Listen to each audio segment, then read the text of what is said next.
Bienvenue pour ce nouveau numéro de Déco Café, le podcast du design décomplexé depuis La Réunion, comme partout ailleurs. Bonjour à tous, je suis David Chervé-Brenac, designer d'intérieur et ravi de vous accueillir. Nous sommes ensemble pour une parenthèse auditive dans votre quotidien et je vous en remercie.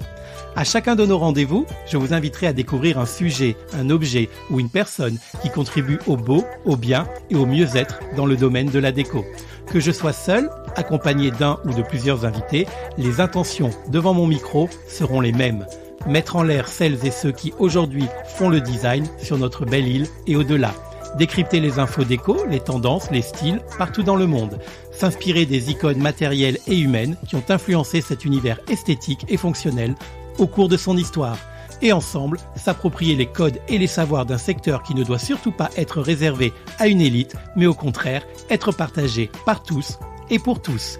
Si la promesse vous séduit, je vous invite à vous abonner à l'émission et à profiter dès à présent de ce nouvel épisode. C'est parti, allons causer déco.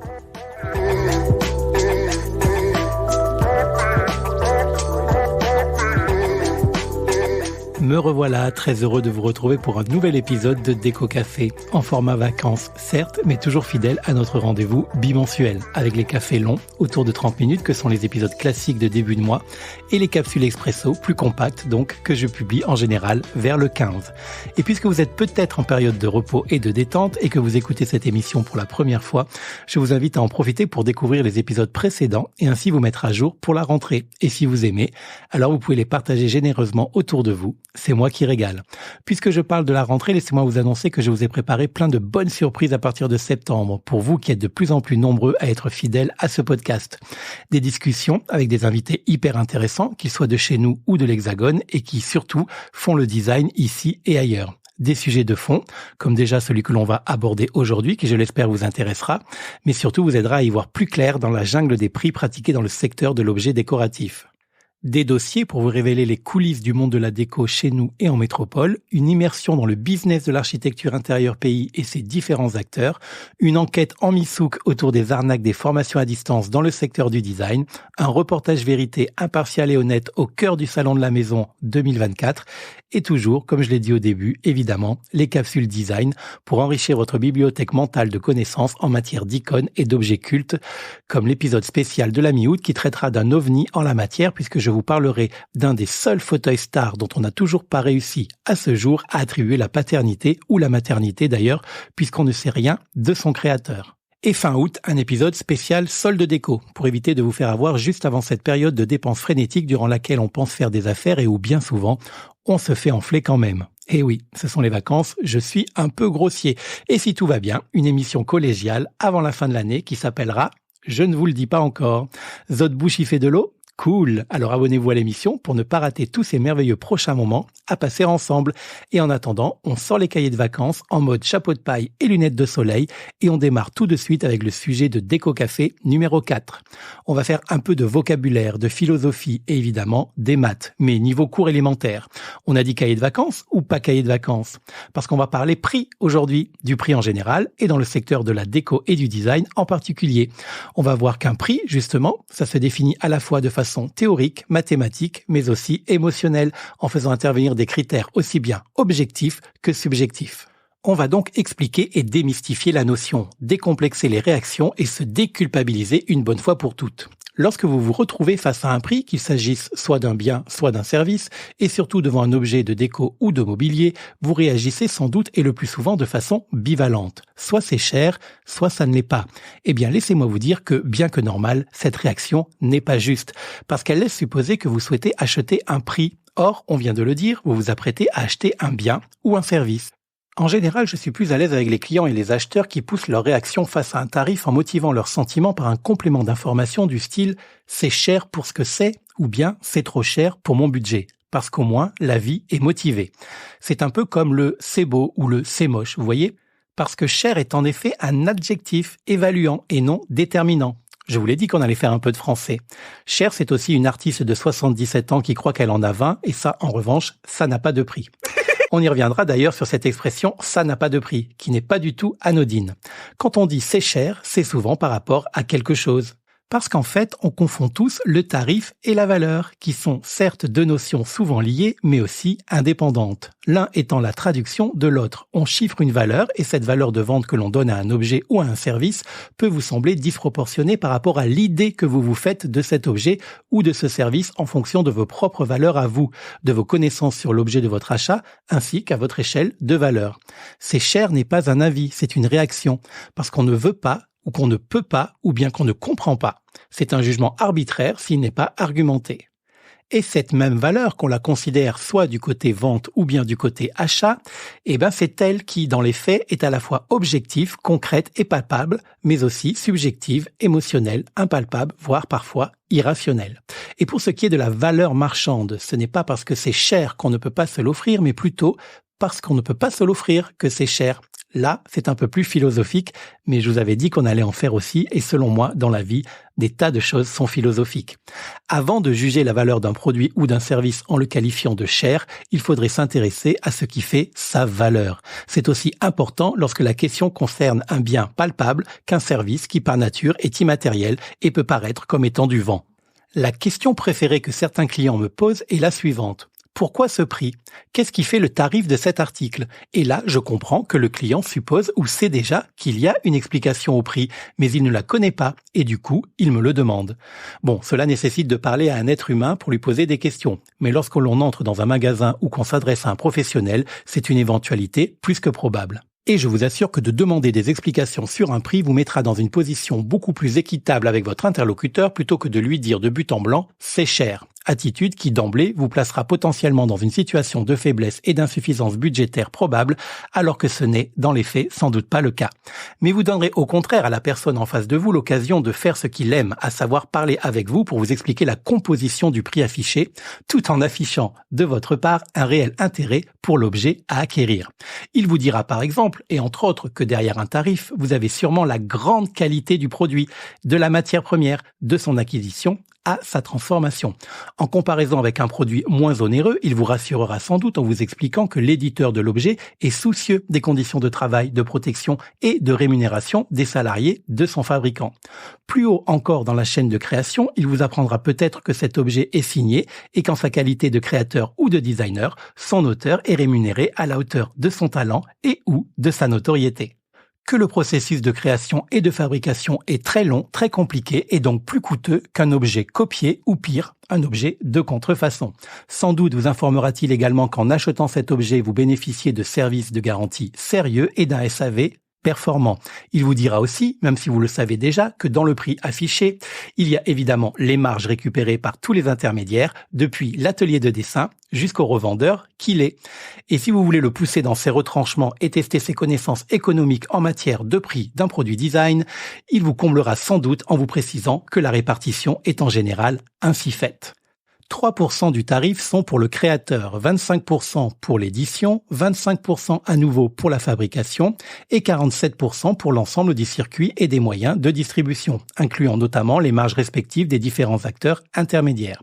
Ce qui fait 100% auquel vous appliquez ensuite une TVA de 20% en hexagone et de 8,5% à la Réunion, comme dans les deux autres TUM, territoires ultramarins, que sont la Guadeloupe et la Martinique, mais pas en Guyane ni à Mayotte, où pour l'instant elle ne s'applique pas, c'est-à-dire qu'il n'y a pas de TVA sur ces deux territoires. Alors, comme je l'ai précisé, cette répartition est une moyenne. Vous avez des fonctionnements qui peuvent faire le choix de rémunérer davantage les créateurs en dépensant moins d'argent en publicité et en distribution, par exemple, et ou en rognant un peu sur les marges d'un ou de l'autre des intermédiaires. Là, je viens de vous parler de la répartition d'un coût global depuis le crayon de l'artiste jusqu'à votre carte bleue ou dorée ou platine ou même, bref, peu importe. Quoique non, la couleur d'une carte de paiement, ça compte un peu quand même, mais ce n'est pas le sujet d'aujourd'hui. Je peux aussi vous en dire plus de façon générale et non pas dans le détail, sinon je vais avoir sur le dos tous les revendeurs de la Réunion à propos de la construction d'un prix de vente affiché en magasin. En gros, comment un revendeur ou un fournisseur calcule un prix de vente équilibré pour entrer dans tous ses frais et faire en fin de course des bénéfices tout en restant attractif pour les clients. C'est bizarre parce qu'on n'en parle pas souvent alors que ce n'est pourtant pas un secret. Partons d'une réalité logique. Vous imaginez bien que le prix de vente d'un joli fauteuil, par exemple, affiché en magasin chez un revendeur, n'est pas celui qui l'a payé lui-même au fabricant ou à l'éditeur. Là, si vous avez besoin de revoir ces définitions revendeur, fabricant, éditeur, je vous invite à écouter ou à réécouter l'épisode 3 du podcast, celui sur la contrefaçon, pour suivre un petit peu plus facilement. D'un point de vue commercial, ce serait stupide de revendre un objet au même prix qu'il nous a coûté. Aucun intérêt. Évidemment, il faut bien en retirer des gains financiers que sont la marge, pour commencer, qui va logiquement et rapidement être utilisée, puis le bénéfice, qui est ce qu'il reste de la marge quand on a tout payé. Salaire, impôts et taxes, frais de fonctionnement, frais de siège, assurance, bref, la liste de dépenses est longue avant d'arriver à ce que l'on appelle le bénéfice net, et même à ce moment-là, vous pouvez encore être taxé. C'est donc de façon très logique qu'un vendeur vous propose à la vente un produit plus cher que ce qui lui a coûté. C'est l'essence même de son métier. Attention, le cours va commencer. On vient de le voir, c'est normal que le prix de vente soit plus élevé que le prix d'achat. Le prix d'achat, c'est ce que le commerçant a payé au fabricant ou à l'éditeur pour avoir le produit dans son magasin dans le but de le revendre au client en faisant ce que l'on appelle une marge. Il le vendra au prix public. Mais alors, comment transforme-t-on un prix d'achat en prix de vente public ? Eh bien, vous n'allez pas me croire, mais c'est à la fois simple et compliqué. Simple et compliqué, les plus graves, mais moins qu'est où penser. Simple et compliqué quand on croit qu'il change pas rien la bouger. Spécial dédicace à Tin Poppy, que j'adore. Alors simple, parce que pour passer de l'un à l'autre, on va tout simplement appliquer des coefficients. Oui, pas un, mais plusieurs coefficients de multiplication, mais aussi de division, parce que sinon, c'est pas drôle. On commence par une division. Ah, ça fait toujours plaisir. En effet, le revendeur bénéficie toujours, la plupart du temps, on lui souhaite en tout cas, de la part du fabricant ou de l'éditeur, une remise à l'achat que l'on peut appeler d'ailleurs remise fournisseur. Dans les faits, si le fabricant a déterminé que le prix unitaire de son produit est de X euros hors taxe, il accepte de le vendre au revendeur au prix de X euros hors taxe moins Y% de remise. Je suis obligé de prendre des X et des Y parce que chaque négociation entre revendeur et éditeur est unique et particulière, elle est aussi souvent confidentielle et qu'en plus il n'y a pas de généralité. Il y a les règles du commerce bien sûr, mais en dehors de ce cadre, les négociations sont libres. Et quand bien même, si je les connaissais toutes, j'utiliserais quand même des inconnus dans l'équation parce que ça serait répréhensible de vous dévoiler à quoi correspond chaque X, chaque Y et tous les autres coefs qui vont être appliqués. Ouais, dans le milieu de la vente, on dit coef parce qu'on est cool. Alors, il faut quand même savoir que cette remise fournisseur est en général consentie en contrepartie d'engagements de la part du revendeur qui peuvent être d'ordre financier ou organisationnel et parfois même les deux. Un type d'engagement financier, par exemple, acheter pour tant de milliers d'euros de marchandises sur une année et ce que l'on puisse la revendre au public ou pas. Et en ce qui concerne les engagements organisationnels ou structurels, ça peut être par exemple l'obligation de ne vendre que la marque de l'éditeur. Dans ce cas, le revendeur est concessionnaire exclusif. Ou de ne pas associer et faire cohabiter la marque représentée avec une autre marque trop concurrente, comme par exemple vendre à la fois du Steelcase en même temps que du Haworth. Ou encore prévoir un shop-in-shop, c'est-à-dire une surface de vente minimale sur l'ensemble du magasin réservée exclusivement à la marque. Favoriser la mise en avant des produits en vitrine ou encore s'engager à reproduire en magasin les scénographies préconisées par l'éditeur. Dans le secteur, on parlera de studio ou de layout. Mais revenons à présent à notre équation. Prix d'achat divisé par coefficient de remise, ok. Mais même si ce taux de remise est très bien négocié, à ce stade, la marchandise est toujours chez le fabricant et il va falloir l'acheminer jusqu'au magasin pour la rendre disponible à la vente au public. En gros, trouver le bon coefficient, multiplicateur cette fois, qui va permettre de couvrir l'ensemble des frais et taxes induites par le voyage de la marchandise. Ce coef, pour l'exercice, on l'appellera A. A comme frais d'approche, au hasard. Alors évidemment, autant vous dire que ce coefficient ne va pas être le même si vous êtes un revendeur marseillais de produits fabriqués à Lyon que si vous êtes un revendeur réunionnais de produits fabriqués en Espagne. Le coût de l'acheminement, des transports et des diverses taxes n'auront rien à voir. Et en ce qui concerne notre belle île, vous faites tout de suite le lien quand vous avez l'idée malheureuse et masochiste de comparer le prix d'un même produit vendu en métropole à celui vendu à La Réunion. Dans notre exemple, le coût d'un camion de Madrid à Marseille, puis de 4 à 5 semaines de bateau entre Marseille et le port, et de nouveau un camion du port jusqu'à Saint-Pierre, Saint-Denis ou La Possession, seront passés par là et venus sérieusement charger la facture. Vous rajoutez à ça la location d'un conteneur pour tout ce trajet, plus l'octroi de mer et autres taxes, et vous avez en fin de course ce que l'on appelle un prix de revient, c'est-à-dire ce que vous a coûté, en plus de la valeur d'achat, le coût de l'acheminement du produit jusqu'à votre surface de vente. C'est-à-dire, en un mot, ce que vous a vraiment coûté le produit depuis sa fabrication jusqu'à sa mise en vitrine. Mais ce n'est pas fini parce que jusque-là, le revendeur n'a toujours pas gagné d'argent. Il en a même surtout dépensé. Il en a économisé, certes, mais il en a dépensé. Et il n'a pas margé. Il va donc falloir y appliquer un nouveau coefficient et dernier ou avant-dernier coef que l'on appellera M pour marge, afin d'obtenir le prix de vente public, toujours hors taxe pour l'instant. Et là, ça va dépendre de la typologie de l'entreprise ou de l'enseigne commerciale, de combien il doit marger sur chaque type de produit afin de pouvoir honorer les différentes dépenses inhérentes au bon fonctionnement de son business. Je le redis parce que c'est important, on parle là des salaires, des impôts et taxes, des frais de fonctionnement, des frais de siège, du loyer, de l'eau, de l'électricité, du téléphone, de l'internet, de l'assurance, de la communication, de la publicité, etc., etc., etc. La liste est longue et propre à chaque société. Et enfin, vous ajoutez, in fine, le taux de TVA. Appelons-le T, très original. Ce taux de TVA, donc, il sera en vigueur et applicable si vous êtes en France hexagonale ou à La Réunion, par exemple. Et vous obtenez finalement le prix de vente public TTC. Et là, accrochez-vous, il va falloir suivre parce que je vais résumer. Vous avez donc appliqué la formule magique suivante. Prix d'achat X euros hors taxe moins Y% de remise fournisseur multiplié par le coefficient d'approche A fois M le coefficient de marge plus T% de TVA et on a donc notre étiquette sur le produit en vitrine. Facile, simple, clair, précis, net, limpide, transparent, comme le commerce. Comme le commerce dans le meilleur des mondes, évidemment.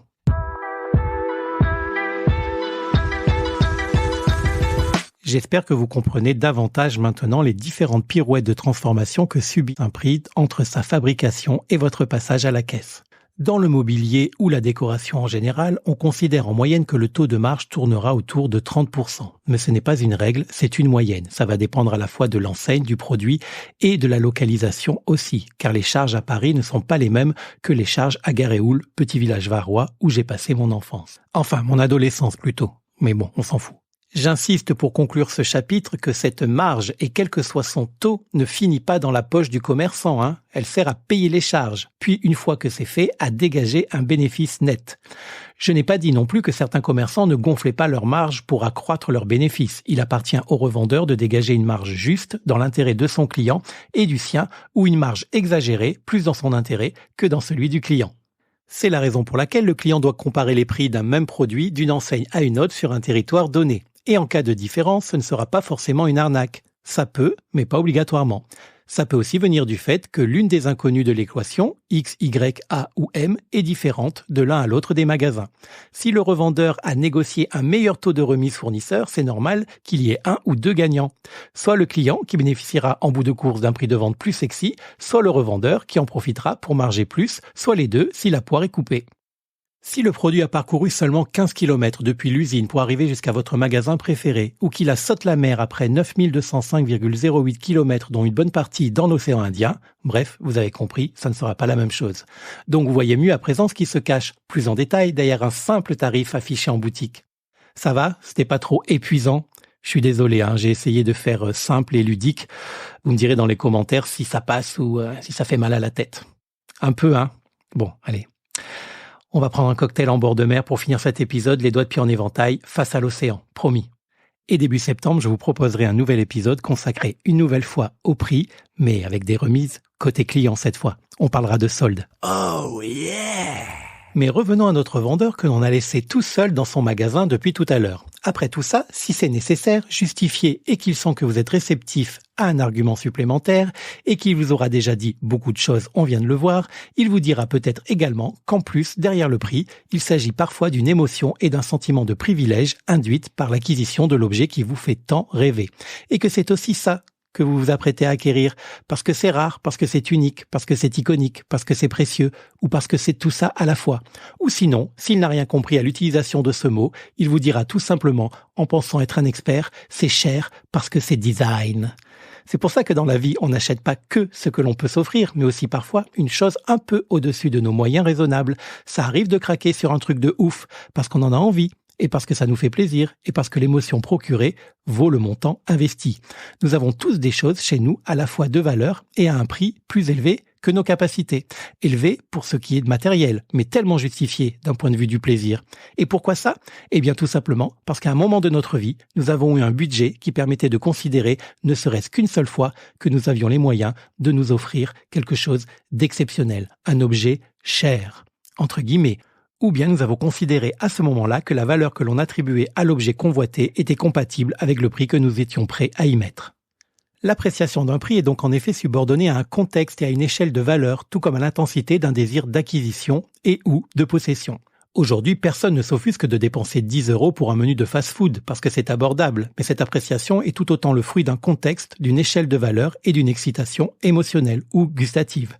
C'est abordable par rapport à une entrecôte de boucher. Ça a de la valeur parce que ça remplit le ventre rapidement et que c'est suffisamment satisfaisant en termes de goût pour vous combler, même si c'est pour un court instant.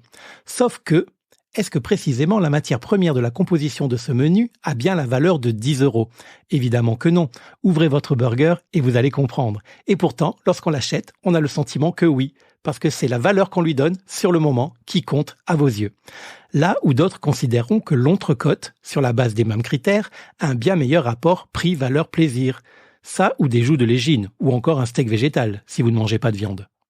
Et que l'on s'adresse à des accros de la restauration rapide ou à des fins gourmets, ils seront tous heureux de la même manière de leur achat, indépendamment du prix que ça leur a coûté, mais simplement pour la valeur du plaisir que ça leur a procuré. Parce que la notion de plaisir est hyper importante dans la perception de la valeur des choses et du prix que l'on est prêt à mettre dans son acquisition. Ainsi, l'expression « je suis prêt à y mettre le prix » prend toute sa valeur si ça me rend heureux. Parce que là, on ne va pas évaluer strictement le prix par rapport à la fonction ou à la composition, mais aussi et surtout par rapport à l'émotion que cela va me procurer. Et là, nous ne serons plus objectifs, mais subjectifs. Plus la perspective d'être heureux est grande, plus l'objet du désir a de la valeur et plus j'accepte que le prix que je suis prêt à y mettre soit élevé jusqu'à ce que, toujours, la limite de mon échelle de valeur personnelle soit atteinte ou très légèrement dépassée. Même si le luxe a, le premier, très bien compris cette mécanique subtile, je ne prendrai pas cet exemple pour illustrer le propos, car celui-ci fait intervenir des composants bien plus nombreux encore et qui nécessitent chacun une analyse à eux seuls, et je préfère réserver une future émission entière à ce sujet. Ah ouais, un épisode entier consacré au luxe, le bonheur. Ah là là, trop cool.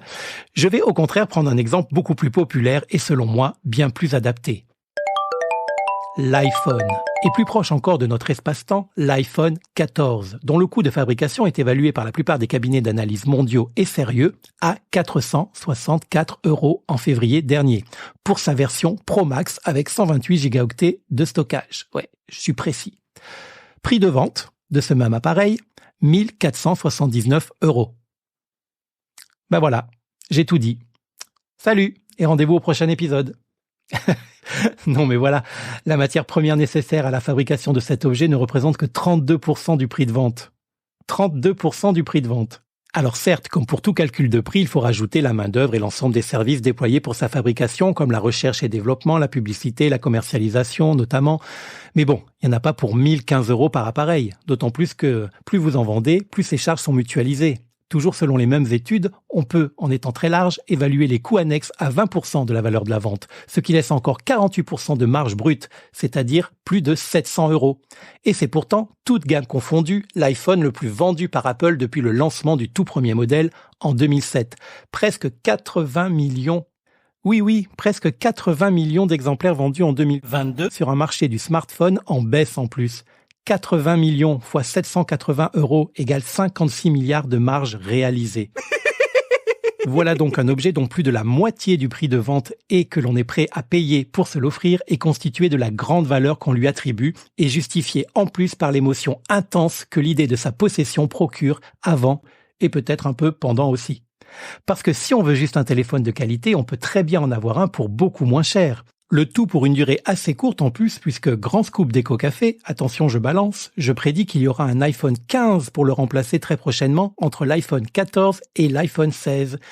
Il y a donc 80 millions de personnes dans le monde d'accord avec l'idée acceptable d'un téléphone portable à plus de 1400 € qui aura une durée de vie de satisfaction de 2 ans en moyenne.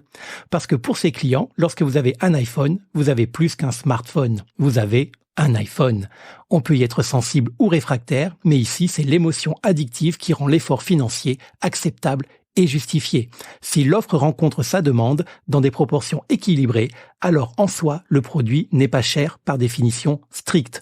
En revanche, on peut le trouver surcoté d'un point de vue coût de production, mais pas d'un point de vue plaisir et émotion. Cet exemple très parlant n'est pas le seul. Ce sera valable pour des tas d'achats d'autres objets ou services à fort potentiel affectif et émotionnel. Même si sur ces 80 millions d'acheteurs d'iPhone avertis, humour, combien d'entre eux trouvent indécent une entrecôte à 20 €, une visite conseil d'un décorateur d'intérieur à 200 € ou un canapé à 4000 €, qui lui risque de durer plus de 15 ans en plus. Bon, que les choses soient claires, j'ai moi-même un iPhone, mais c'est un iPhone 12, ni Pro, ni Max, juste 12. Il va avoir 3 ans. Il est super et il fonctionne très très bien. Mais sur mon échelle de valeur, je kiffe encore plus de m'affaler sur mon canapé. Et surtout, je ne dis jamais qu'un canapé à 4000 € est cher de but en blanc. Comme je suis un peu du milieu, je peux dire s'il est surévalué par rapport à sa qualité ou si son tarif est trop élevé pour mon budget du moment. Mais jamais qu'il est cher et c'est tout.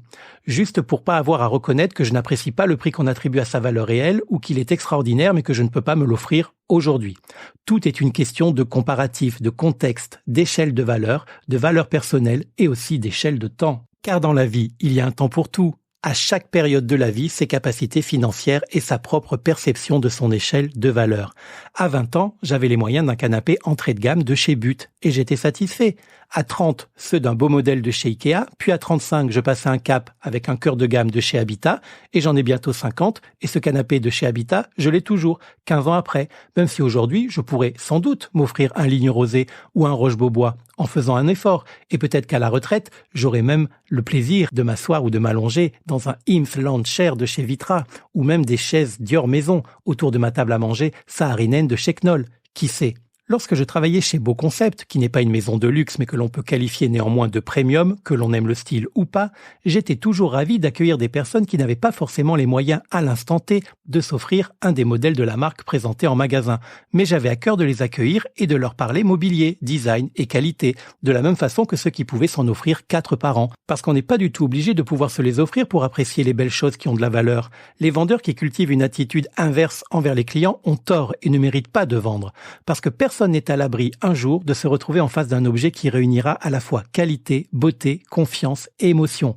Arguments qui à ce moment-là de notre vie seront en parfaite adéquation avec la valeur que l'on se fait de l'objet, du prix que l'on peut et que l'on est prêt à y mettre pour se l'offrir, et à ce moment-là, le tarif ne sera ni cher ni pas cher, il sera tout simplement au prix juste pour vous.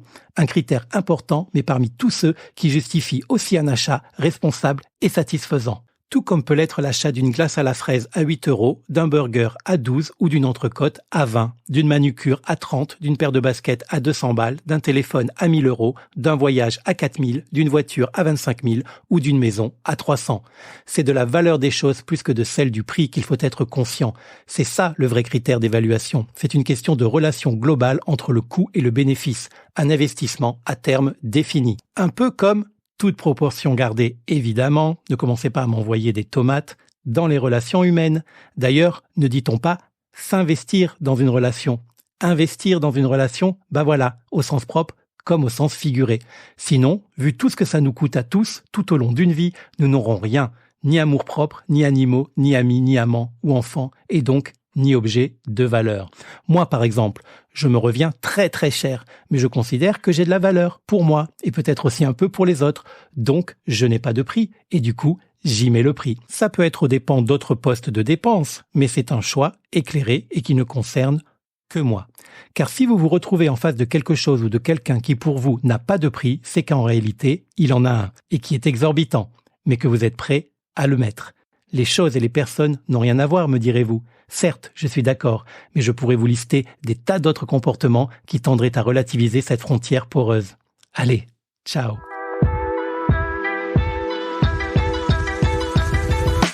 Et voilà, Déco Café baisse son rideau pour aujourd'hui et le réouvrira le mois prochain. Merci beaucoup de l'avoir écouté jusqu'à la fin, en espérant, évidemment, que ça vous ait plu. Vous pouvez d'ailleurs compléter l'expérience en prenant connaissance des références utiles dans les notes de l'émission. Si vous avez aimé ce podcast, n'oubliez pas de vous abonner pour être informé et profiter des prochains épisodes, que vous soyez un curieux, un amateur ou un professionnel du secteur. N'hésitez pas non plus à partager cette émission en invitant vos amis à nous rejoindre sur leur plateforme d'écoute préférée ou en la postant en story Instagram. Instagram où vous pouvez également retrouver tout mon univers sur le compte DCB Intérieur Design ou encore le compte dédié Déco Café Podcast avec un K à café, sur lequel vous trouverez l'ensemble des publications qui illustrent chacun des numéros. Et si vous écoutez cette émission sur une application ou une plateforme qui le permet, comme Apple Podcast par exemple, ou même Spotify, sous la liste des épisodes, je vous invite à laisser un commentaire, comme un avis bienveillant, des idées de sujets que vous aimeriez que j'aborde à l'avenir, ou même des informations et des conseils complémentaires que vous souhaiteriez partager avec tous les auditeurs. Cela ne vous prendra que quelques secondes, mais qui auront un fort impact positif pour l'émission et pour moi. Vous savez comment ça fonctionne, plus j'ai d'avis et de notes 5 étoiles, plus le podcast est mis en l'air et proposé aux nouveaux auditeurs. Merci d'avance et bisous à tous les déco-addicts. Rendez-vous très vite, encore plus nombreux, et d'ici là, pensez à faire plaisir, à vous faire plaisir, et n'oubliez pas, en design comme en toute chose, la vraie beauté, elle est intérieure. À bientôt.